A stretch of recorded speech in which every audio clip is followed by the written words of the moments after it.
I too acknowledge the traditional owners, the Gadigal people of this country we stand on, and pay my respects to elders past and present, all Aboriginal people here today. The other day I was driving down the road and I seen this Koori lad walking, and he had a bag. I said, oh, he must be going home. So I picked him up and he said, can you stop here, Uncle? He said, can you stop here for a minute? So I stopped near the shops and he took off, he ran up, he went into the Chinese shop and come back later and said, you can go now. I said, what did you just do? I thought you were going to buy some Chinese. He said, no, he said, just sell him a couple of lobbies, he said. So he got his money for his tea that night. And I took him home, and, this fellow, he lives in one of our houses, and him and his missus, and he's been in jail, the lad, a couple of times. His kids are growing up now. They've been in jail. Coppers are still after him, I think. A lot of them's on the run. They're good lads. They've had a go at work.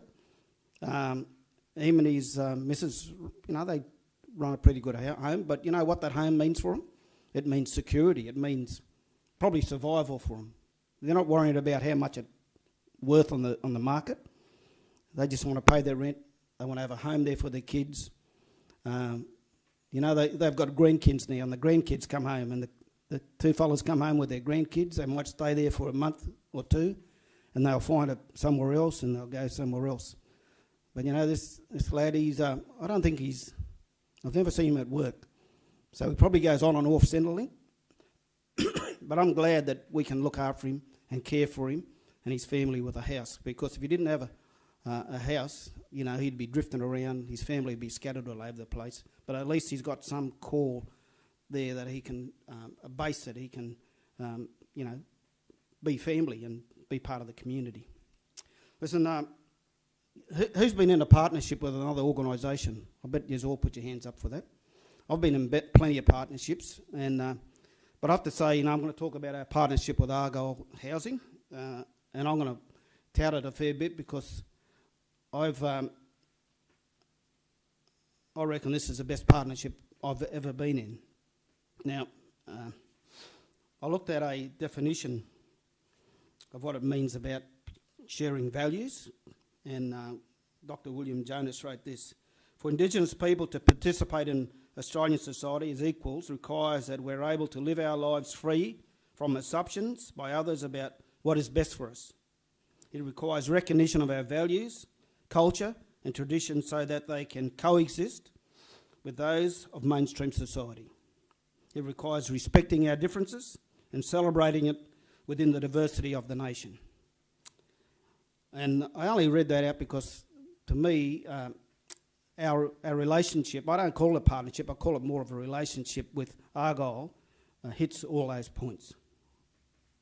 Now, before I go to the slides, I don't know much about SEARMS, but SEARMS is an Aboriginal organisation that was set up to manage houses on behalf of land councils and other providers. Jesse, who is our manager, put your hand up, Jesse, General Manager. Jesse's done a great job for SEARMS. Only been there 12 months, and we've done in that 12 months we've sort of moved to this partnership arrangement with Argyle. That's been a great bonus. I think Jesse would attest to that, both for management and the skills acquisition, and just the promotion of ourselves as a good organisation to community and government. But why did we go to Argyle Community Housing? I remember meeting that purple-haired lady there, Wendy. Bless you, Wendy. Some time ago back, Wendy's been around for a long time in community housing, and I'm glad that I could have the relationship with Wendy and Argyle Housing, because they really care about social housing. Some people now call it affordable housing, but still we still like to refer to it as social housing. And they sort of agree with our philosophies and values about caring for people. It is about housing. It is about the funding. It is about being commercially and commercial and all that. But really, at the core of it, it's about people, and that's why we went to Argyle, because I really felt they cared about the people they looked after. They also, they had this social development agenda, not just far as looking after a person and house and a tenant and make sure all their needs are cared for, but how to build up that community. So that's one of the reasons I believe that we as SEARMS really felt that we could work with Argyle. They had this respect, acknowledgement of the values, how we shared different skills and knowledge and values. It was a give and take. We could offer to them, and we could ask them to help us.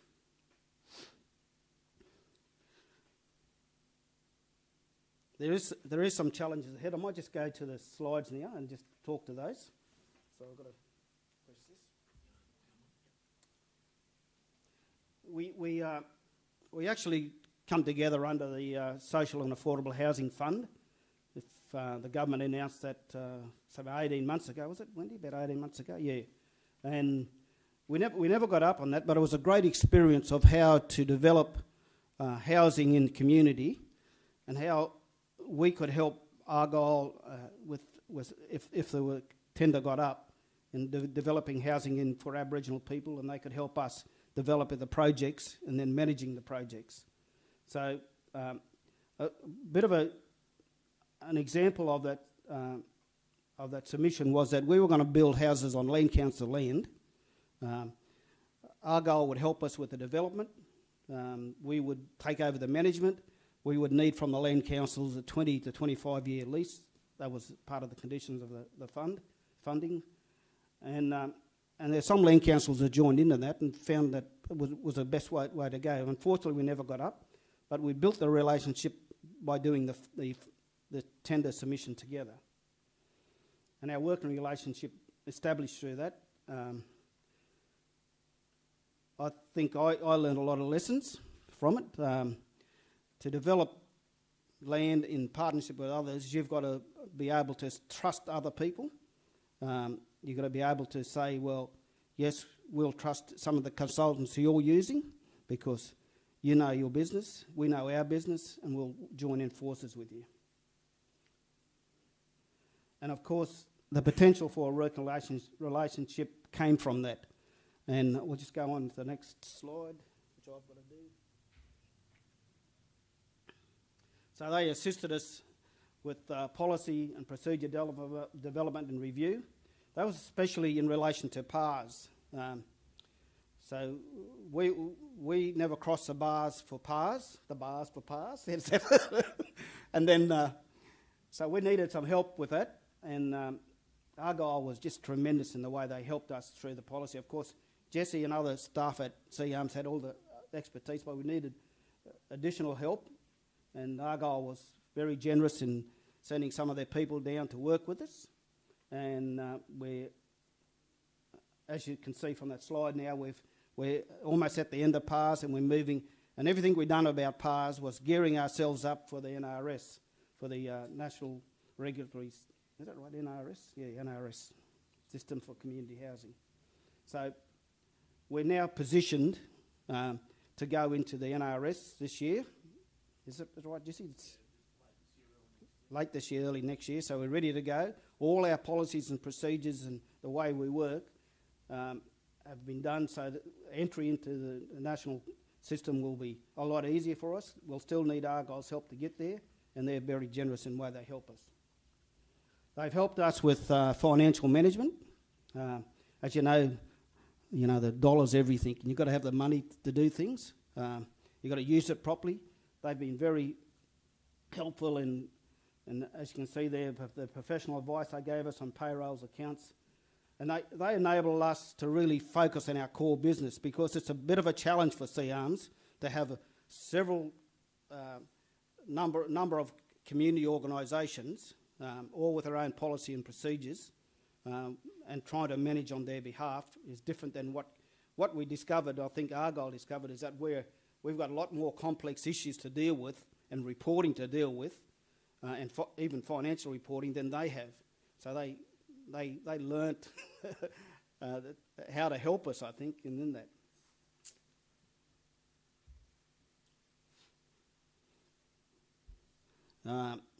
Someone asked this morning what's best practice.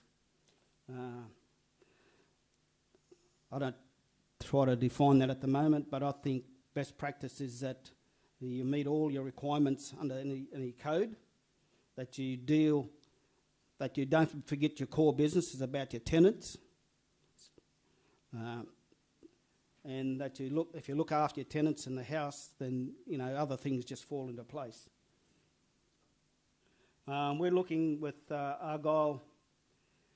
We did a tender for a joint business with property transfers. We haven't heard the result of any tender yet. We were hoping if we get that, that'll help us with our turnover, and it'll help us with our entry into another area of providing community housing for people. There is a plan for a second round of a social and affordable housing fund, and we'll join in with Argyle again. We'll need all their expertise to present a submission. But again, one of the challenges for us is that we don't have a land bank that we can readily access to say to the government, well, you can build on our land. We've still got to go back out to land councils and say, look, here's an opportunity for you. As you know, if you're part of a land council, there's a lot of issues within local land councils about how to convince people this is a good thing. One of the other benefits of being with Argyle is that they've sent some of their expert staff to us to help us through, like I said, the finance and the policy plus other areas. Jess, you want to add to that?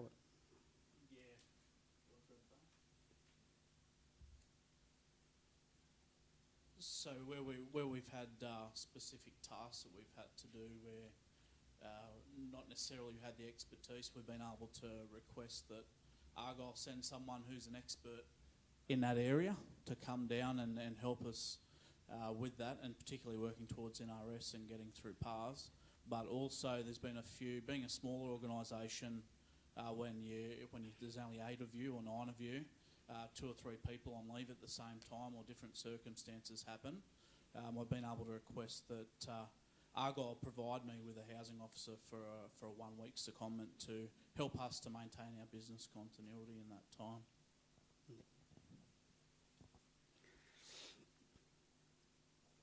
There are opportunities for us to work with Argyle about new housing. For me, the biggest issue is how do we grow the number of properties for the growing demand in our communities. We haven't done it for a number of years. We can't sort of leverage our asset to add to the stock. We're not getting any more government funding for new stock, so we've got to find new ways to grow our housing. And I believe the only way we can do it as an Aboriginal organisation is to partner with a non-Aboriginal organisation that's got all the expertise in that area about development. So they've done it before. We can learn from their experiences, and we will consider some new joint development opportunities in the near future. We're going to help Wendy and the team to work further on their reconciliation action plan. As you know, there's plenty of reconciliation plans around. They're a bit of paper, they go on a table. Sometimes they don't get actioned, although they're called action plans. We're going to help how to make that real in some communities for Argyle in that area. We're also going to work on new models for youth housing and accommodation for older Aboriginal housing. It's probably been tried before in some areas and successfully some places, but we've never done it, and we want to work with Argyle and their expertise in doing that, which they've done in the past, to develop new models. So that's me. I might hand over to Terry, who's the chair of Argyle, just to give you a little presentation. Sorry, brother, you gonna do that, do you? No, you're better at it. Okay.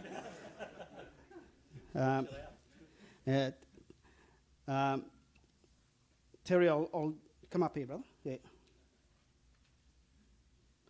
And Justin, I'm sorry for taking over, but I'm just like that, brother. It's much better. You guys have got the relationship. Much better to introduce you. Yeah. So Terry's going to just tell you a bit about how it's worked for them. Thanks, Terry. Okay, thanks, Tom. Thanks, Tom, and thanks for having us here today. Even though Tom's introduced Wendy, I'll formally introduce Wendy. Wendy's our CEO at Argyle and has been there for about 3 odd years now as the CEO, 3 and a bit. 4. Oh, how time goes when you're having fun. So just a quick overview of who Argyle is, and we're a tier 1 provider, but we're a regional housing provider. So we have quite an extensive footprint, which goes from Campbelltown in the north to Albury in the south, and from Canberra in the east to Griffith in the west. So just from our perspective, the distance from Campbelltown to Griffith via Wagga is about 600 k's. So we cover a bit of New South Wales in our footprint, and we've got over 2,300 tenants that we manage. So a reasonable size organisation, not massive, but reasonable. So whilst Tom's covered a number of these points, I'll sort of try and put a bit of an Argyle perspective to them. The question was, why have a relationship with SEARMS? SAF1 brought us together to look at the opportunities to collaborate around developments. We knew we had properties in the same neighbourhoods in places like Young and Yass, Goulburn, Bowral. Some were even next door to each other. So, we were neighbours in the true sense of the word, and we were able to look at helping each other out in terms of, sign-ups, tenancy management, those sorts of aspects.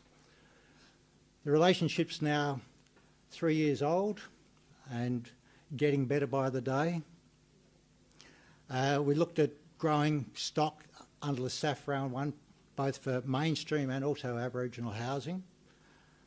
And we then moved forward to, working on compliance and shared learnings in meeting standards. So there was a two-way exercise here, and there was the commitment for a long-term relationship. It wasn't just for one short-term venture and see you around. It was looking for something that went for a longer period, because we believed we could get value out of it as well. And from a governance and board perspective, there was respect for each other's organisation, as Tom has mentioned. So the question is, what do we actually share? Well, we share governance learnings of how to run the organisations better. We're providing back office financial management, accounting, payroll, these sorts of services that are important to running the organisation, but they're not the front of house things, but they're important to keep the organisations running well. The issues of compliance and having procedures and policies there, if somebody else has already developed them, it's pretty easy then to be able to pick it up and fine-tune it to your own organisation's need, rather than having to start with a clean sheet of paper and go from scratch. Our approach to registration and the regulatory system, how we could share that and how we undertake that sort of exercise. And we're also looking for alternate housing solutions for potential tenants, because one size doesn't fit all, obviously, and there is abilities to learn from each other. Our population, we have about 6% of our tenants who are of Aboriginal background, so there is things that we can learn in that space.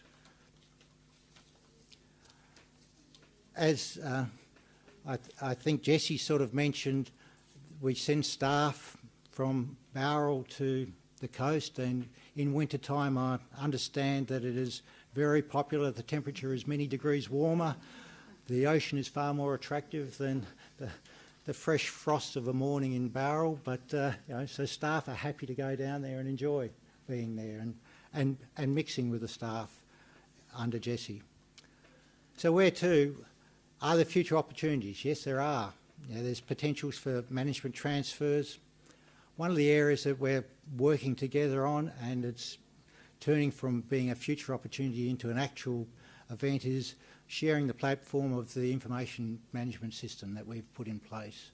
So we're working together under the same system that SEARMS will use the same system as Argyle is using, obviously under their own licence, but it just means that the ability to share and efficiencies in terms of processing, accounting and financial type aspects are enhanced by having the same platform that you're working on.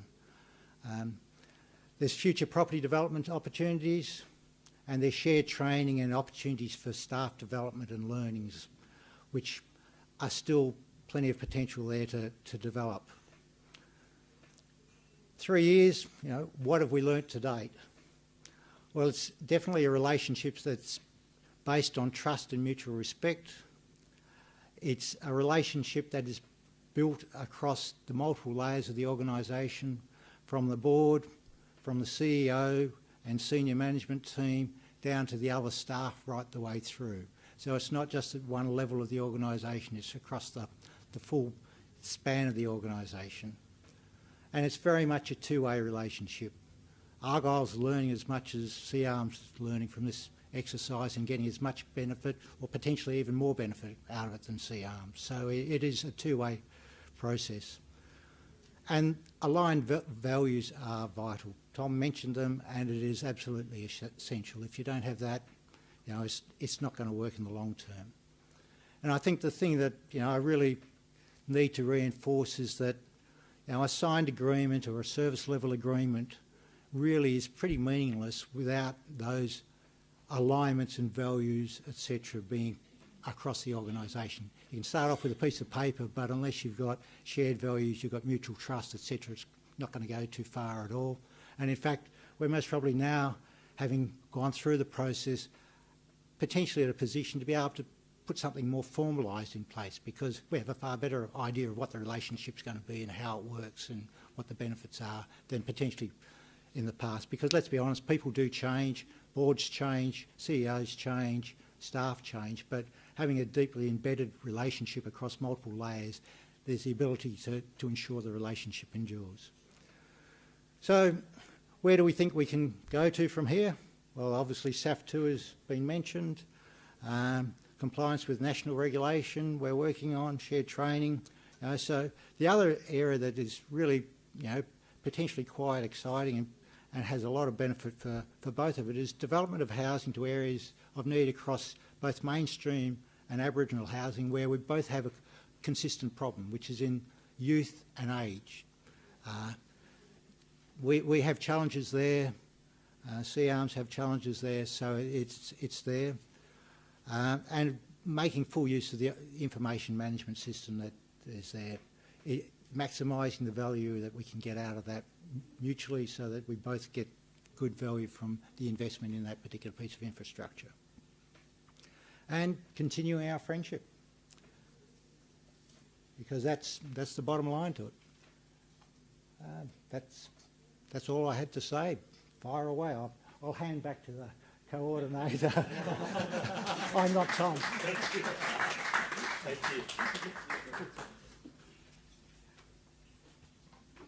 Nice way to wrap up on friendship. How often do you hear that around partnership? Because that's the guts of it.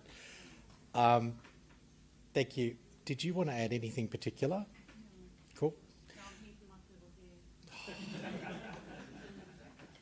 Makes it memorable. It's Argyle housing. It's always... I think, look, the whole thing, listening to both Tom, when Tom started that, I'm going to throw a couple of unprompted questions at the people who've spoken. And my first one is to Tom. What do you do differently in SEARMS now, within SEARMS, that you didn't do 3 years ago before you met Argyle?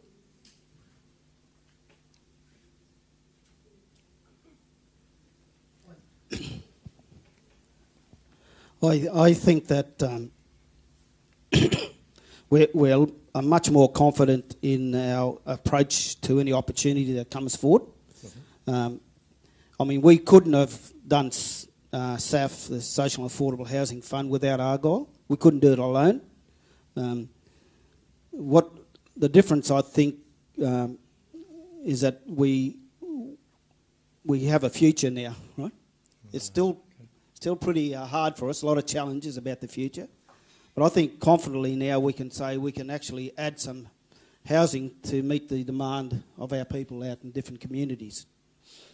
I'd have to say also that Jesse probably more qualified to talk about this, but we can see a big difference in the way that our tenancy officers actually work with our tenants instead of just, I don't know, sometimes you get locked up in an office and you do a lot of the office work. What I find now is that the tenancy officers, the housing officers, are actually going out and interacting with tenants in their homes. Now, that's not all Argyle. That's a bit of Jesse's philosophy too, but I think, we got the confidence from Argyle to do that. Do you want to add anything, Jess? Yeah, sure. So in that, I suppose Argyle had a really good tenancy support system and processes set up, and you call them tenancy action workers. That was something that we weren't doing overly efficiently. We weren't sustaining complex tenancies that needed a lot of work and time and support. So we pretty much just cloned Argyle's philosophy around that. They shared their policy around tenancy support and their procedural stuff. So we adopted that model. We have a tenancy support manager who runs that process in conjunction with the tenancy officers responsible for different portfolios. And we've had massive success in rent collection. After adopting that model, we went from, I think it was 84% to 93% now across our properties. So really some good practical outcomes out of our relationship with them. I just wanted to add in terms of governance where you now have a company secretary and more rigour around your governance, that we actually share the same company that does that. Mm-hmm. And I think that's a really critical element. I think the exciting part going forward is IMS, the management system, where we've been able to create a company within the company for SEARMS to be able to leverage off instead of spending, $500,000 plus on an IT system, that we can actually share the platform. And I think that's fantastic but it gives us opportunity to collectively look at our data and how much we have to cleanse our data and how many gaps there are. But I think it's also a journey that we go on together, and how we can actually get a system that is good for reporting as Jesse and SEARMS venture into that wonderful world of regulation, more so than PARS. And I think it'll be really good if we can get that streamlined so for us as well. So we do enhancements together. Thank you. Quick one for Terry. You mentioned 2 ways, learning, sharing. If you came into Argyle Housing now, as opposed to 5 years ago, is there something that's different about your staff because they're working closely with SEARMS? Well, I did come into Argyle about 5 years ago, so it's a very good time. I would suggest that there is definitely an openness and an acknowledgement that they're not the font of all knowledge, that they can learn from others, an openness to working with others, to picking up additional knowledge, etc. So I think, and I don't want to use the word arrogance, but how the view of, we know our business, we've been doing this for X number of years, suddenly it's, no, hey, there's people out there that we can learn an awful lot from, that we can bring in and apply to our business as well. So it really is quite good in that regard that, and you send them out of the office down to the coast, they deal with a different group of people, they come back with different behaviours. So. Thank you. Cool. It's time for questions now. So Katie's going to madly run around. I'm going to do that all day now, sorry.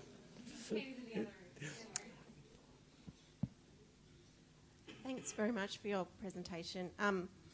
I was wondering if you collectively could name 1 or 2 or 3 things that you would need just to allow you to go and actually unlock that fantastic partnership with building some youth and aged housing that meets your needs. What do you need to actually make it happen if you were, you know, talking to government or whoever?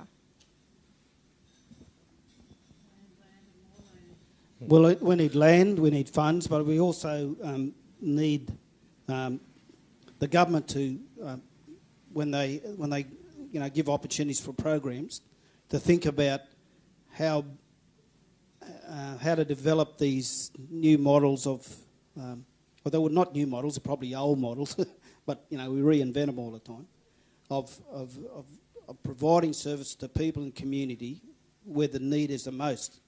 And what I see within in the trend of things happening is that Aboriginal people seem to be put on the side somewhere, and they're not considered in the mainstream at all. And that we really want government to think differently about how they fund Aboriginal housing in the future with mainstream money.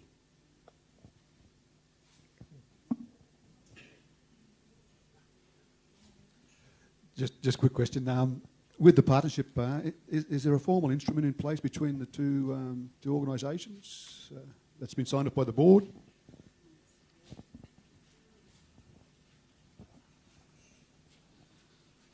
We've developed an agreement that we would work together, right? And it's more about principle based, right? As Terry mentioned before, we're moving. We didn't want to go straight into an MOU or there were more. This is more about a service agreement, but I think we're getting there when we're going to sign a MOU or whatever partnership statement or whatever that outlines that. But I feel we don't need to have it on paper. It's about how we build a relationship, how we understand what Argyle are doing, how Argyle understands what we're trying to do, what the need is in the community, and how we can both work together to address that need. And in practice, we're working together with that, but we haven't got a bit of paper that says this is how we do it. There was an attempt initially to try and have an agreement put in place, but the real challenge was, before they started working together, it was very hard to define exactly what to put in the agreement. So we've sort of gone down the path of developing the relationship, and we'll document something potentially more formally, but we have a far clearer idea of now of what we're actually both doing and getting at. And in terms of the operational assistance, we do have a service level agreement and a fee-for-service agreement. But in terms of as the chairs have said, now that our relationship's progressed, we know what that entails. I'm sure our boards will want to secure that in some type of a formal agreement.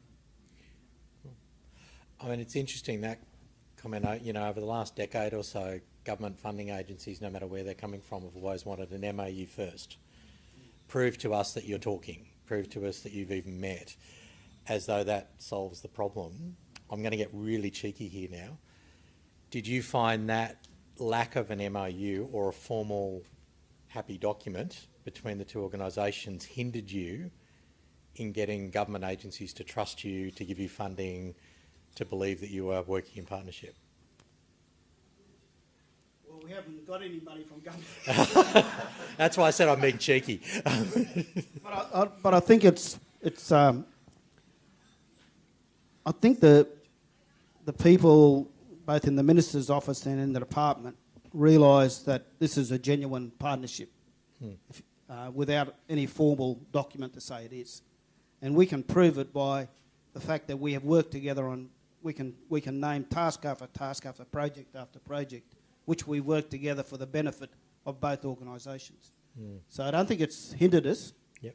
But and some of my board would say, because I've been down this road before, where's our document to say that we are formally tied to Argyle, and I have to keep convincing them that it's the proof is in the pudding. We're working together, and here are the results of that working together. Which takes it back to that lovely evidence-based stuff that we've been talking about over the last day and a half. The evidence is in the proof of the pudding.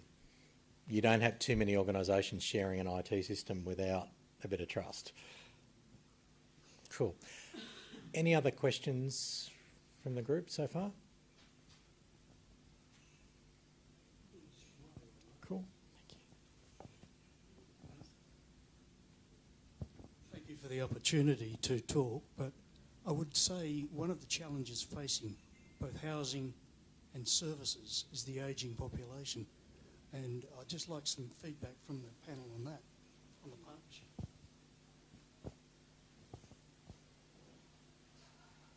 They're all looking your way.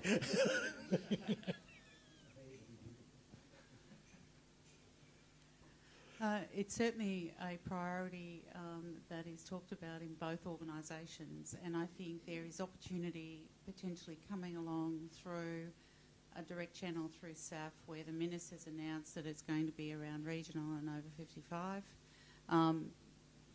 But also I think it's important that within our own resources, when we identify a need, that we look at alternative means of doing that.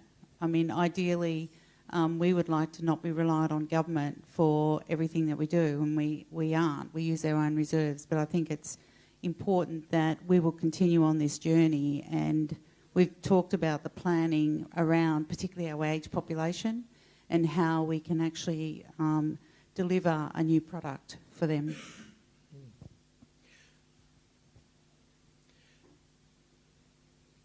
I think that we have to come up with new ways of doing housing for our old Aboriginal people. And, under the SAF proposal, we needed to look at different models of housing where you get a block of land, put one house on it, right? We had to go down this track of units, of high-rise, of units, maybe 2 or 3 up. And you know what? That's if you want to get any government funding or any development money, that's probably the way to go. So we've got to teach our people that we've got to live in different ways in regional areas, right? Even the brick veneer 3-bedroom, 4-bedroom brick veneer with a block on a single block of land is not going to be the way of the future. If we're going to maximise the land we've got to go to these new models, but at the same time, we've got to do models of older housing that doesn't separate them from the community, but it brings them into the community. Like I've thought about this for quite a time now, and I've got in some of our houses we've got Aboriginal people, older Aboriginal people who the families moved out. There's one person in the house or 2 people in the house, and I've said to them, look, if I can get you an aged accommodation, would you move out? They said, no, this is my home. I'm not moving out of here. But I believe that if I could build something for them, show them with a how it's in the community, how you interact in the community, how services come to that, how you can build a community around a complex. Because what I've found over the years is that we've actually become, as an Aboriginal people, very isolated and separated within an urban setting. And I'm always keen to try to bring community together, and I believe, but we haven't got the funds, and I believe Argyle, not that they'll give us the funds, but they'll give us some ideas, and we can work with them how to best do this. And when the opportunity comes, whether it's from government or some business or some philanthropic money, we can move into that area.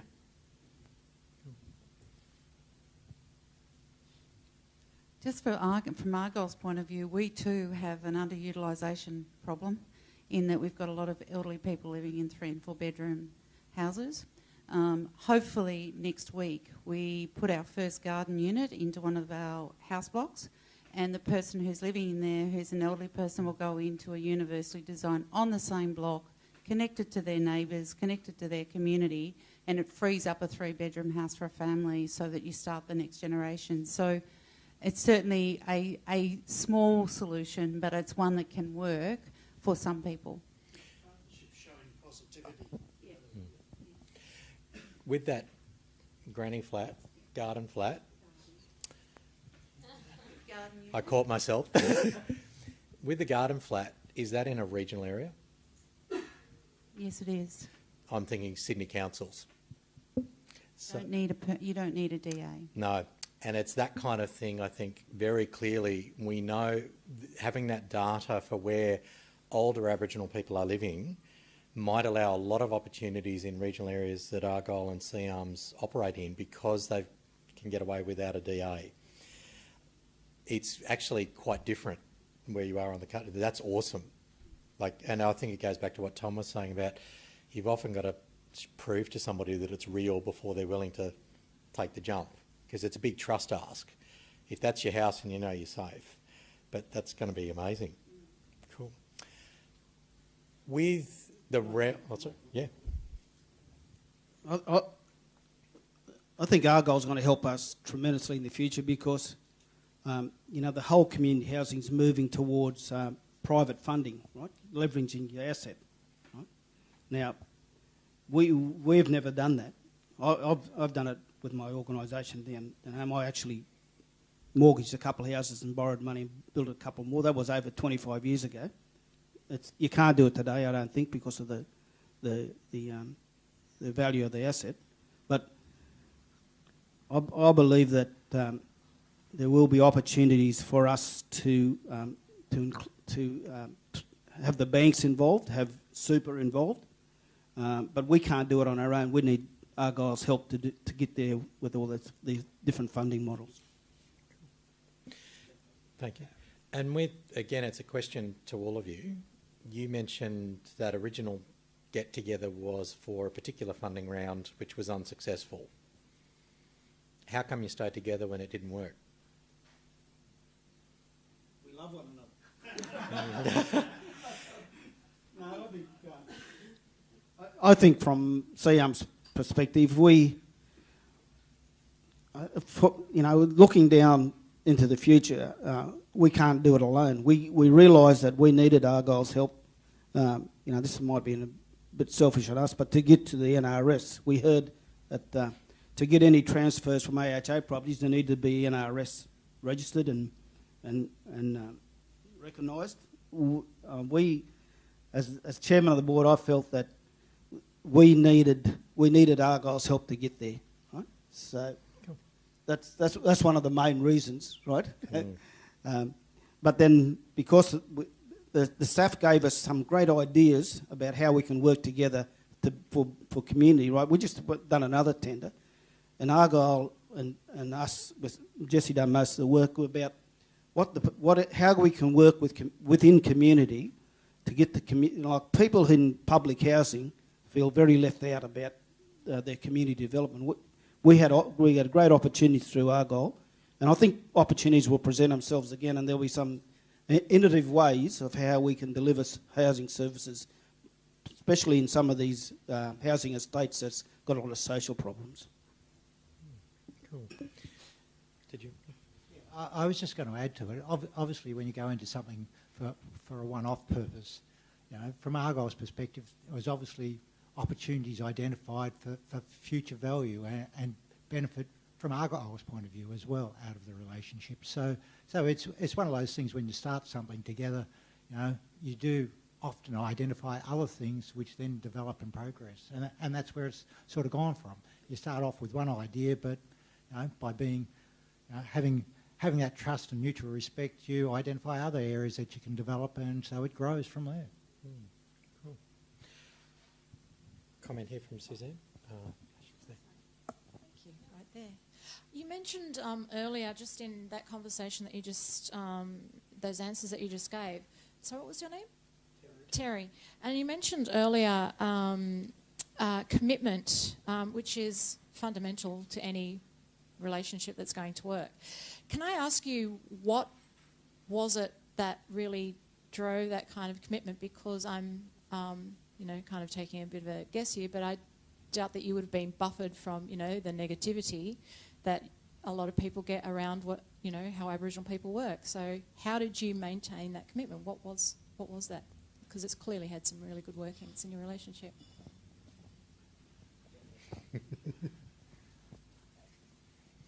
Yeah, there's obviously a degree of chemistry, with the people that you're working with. So that's the first aspect. The other aspect is, I guess, to be perfectly honest, from an Argyle perspective, we recognise that potentially we weren't managing some of our tenants as well as we could or should be. So there's that recognition that we can learn from others. And so you go from there. And if you're honest and say, well, we don't know it all, then, and you're open to it and willing to be open to new ideas, then you can grow. But a lot of it does get back to the personal chemistry of key individuals. Wendy and Jessie have a chemistry. Tom and my predecessor as chair, there's the chemistry there, the boards, and so it's grown over time. But there's no silver bullet there to say this is the solution, because, you know, like most of us, I've been in partnerships that supposedly have wonderful benefits that are going to deliver, and they just never quite deliver, and you try and work out why, and often it's the people. I think it gets back to what I said earlier about what Argyle's all about. That's why we stayed committed, because of their philosophy to be there, to suppose care for the most disadvantaged in our communities, right? Social housing. We could see a real commitment to social housing. We had a commitment to it, so we just gelled together. Any other questions or comments? Oh, down the back. Sorry, Ashley. No, you're all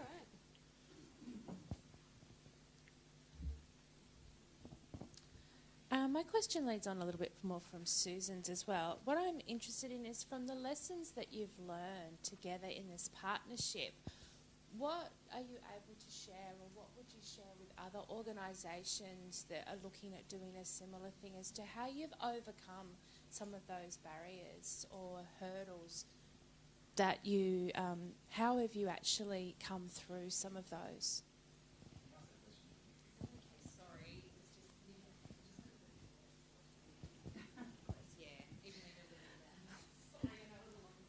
I'm interested in what learnings you can share that the two organisations have come through, some of the major hurdles that would have been faced in developing the partnership and going forward, and how you've done that, particularly if looking at how a partnership model or a relationship, a friendship model can be used in other areas to strengthen both the Aboriginal housing sector, but I think what's been touched on as well as how can CHPs provide better tenancy management to Aboriginal people as well.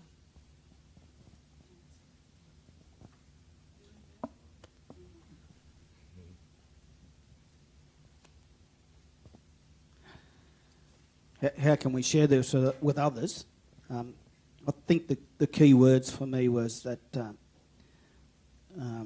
we had a shared vision, I suppose, in the SAF.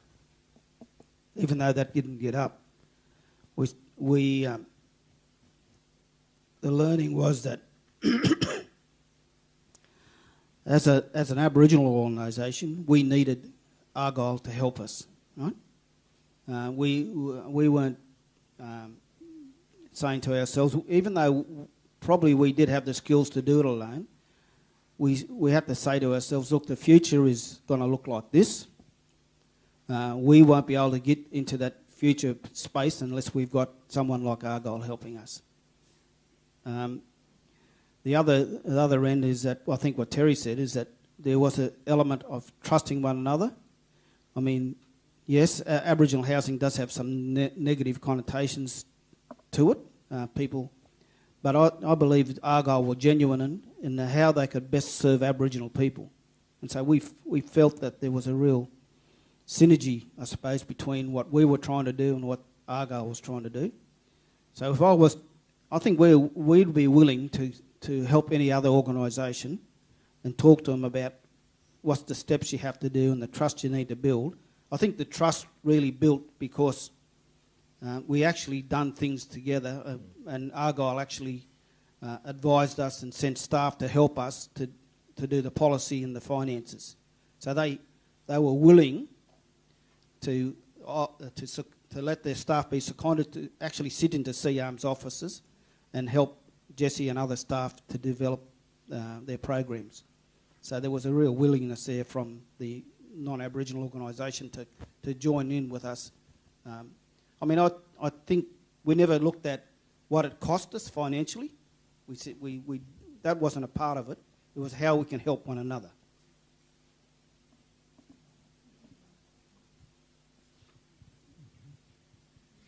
I think the other important thing is that we had tasks that we had to do and we wanted to do together, and a journey we went on around development and about both shared a vision of more housing for people that require it. And I think that was critical in going forward, that we had a shared vision. But it was also about taking the time to get to know each other and sitting down and talking and understanding where we came from as individuals as well as our organisations. From my perspective, when the staff from Argyle go down to Bateman's Bay, they don't want to come back. And I think that's because Jesse bribes them. But there is banter. We celebrate when we've got success. I think when the annual report went in the can, we were pretty excited. In terms of getting through the financial audit and making sure that everything's okay, there'll be another success. It's the successes you have as individual organisations that you can share with a colleague, and that's something that I find really, really valuable. But it's also around, hey, we need to have a talk to you about a particular tenant that we're supporting, an Aboriginal tenant. We're not doing it right. Can you help us? Can you tell us what to do, how to do it, so that we get that knowledge as well?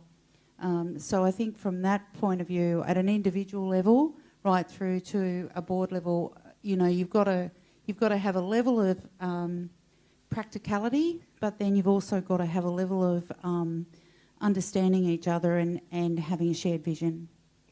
Cool.